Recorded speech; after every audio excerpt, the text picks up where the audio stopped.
All right, you good people. I have been busting a hump. Got my smoker ready for smoking tomorrow. Got her all cleaned up and everything. She's ready to go. We'll take this over to the stadium and we'll use that as a warming oven. Got my deep fryer all cleaned up. Put new oil in it when we get there and stuff. Got my new, of course, griddle out there that's going to be ready to go. And man, I'm excited. I am so excited because I've been going to Cowboys Commander games, Cowboys football team games since about 2014 or so. And I will say that this time, although it doesn't mean anything to the Commanders, it actually means a lot to the Cowboys. And I've been a football fan for as long as I can have. I've had memories of life. I mean, I basically grew up being a Dallas Cowboy fan, growing up in the Washington, D.C. metro area because of my dad. Sitting on the couch watching football with him, not even knowing what football was because I was just a little teeny kid, just wanted to be like his dad. I remember looking up to him and just hearing him, "Go Cowboys, go Cowboys," and have been a Cowboy fan ever since then. And going through back in the 70s where the Cowboys in Washington was always, hating the Cowboys because they wanted what the Cowboys had. They went to one Super Bowl and lost it, but the Cowboys, of course, won two and went to three others during that time period. And then it was the 80s where Washington took off and Dallas got old and behind the times.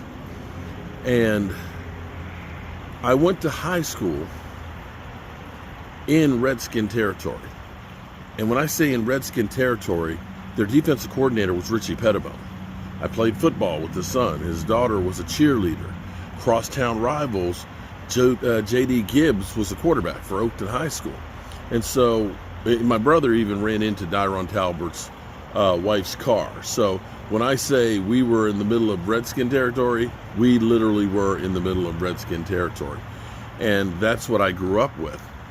And remembering how important the games used to be with the Cowboys in Washington. Now, it's not important to Washington now, but it is huge for our Cowboys. Going there last year and hoping that maybe the Eagles would stumble,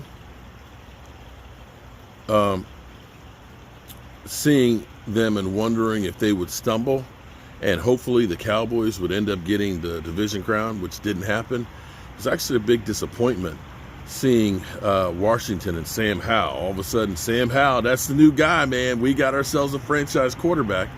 And here we go again with Washington literally starting all over. Knowing what's at stake right here. Dallas Cowboys, they've got potential. You've got three players that are arguably at the top of their position. CeeDee Lamb, some people are saying right now he's the best wide receiver in football. Dak Prescott, some people are saying he's the best quarterback in the NFC.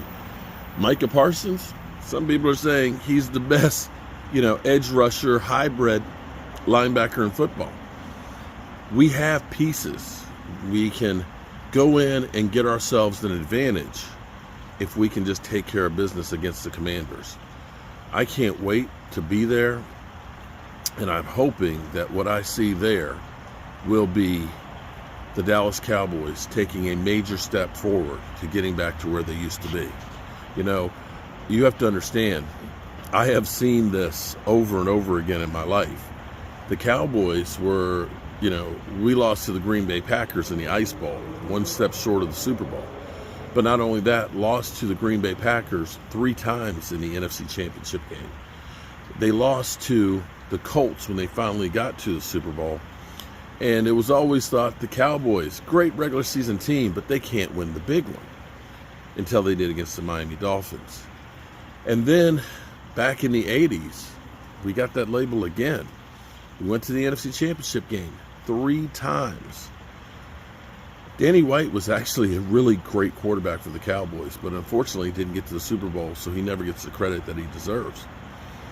And again, Great team, regular season team, can't win the big one until they got back in there in the 90s.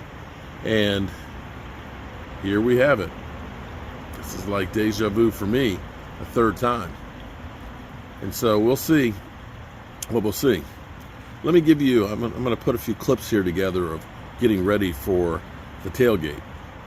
Yeah, pick up the tickets tomorrow after 12 o'clock. So if you ended up getting parking passes and tickets, the parking passes are emailed to you directly so you have them to get in there.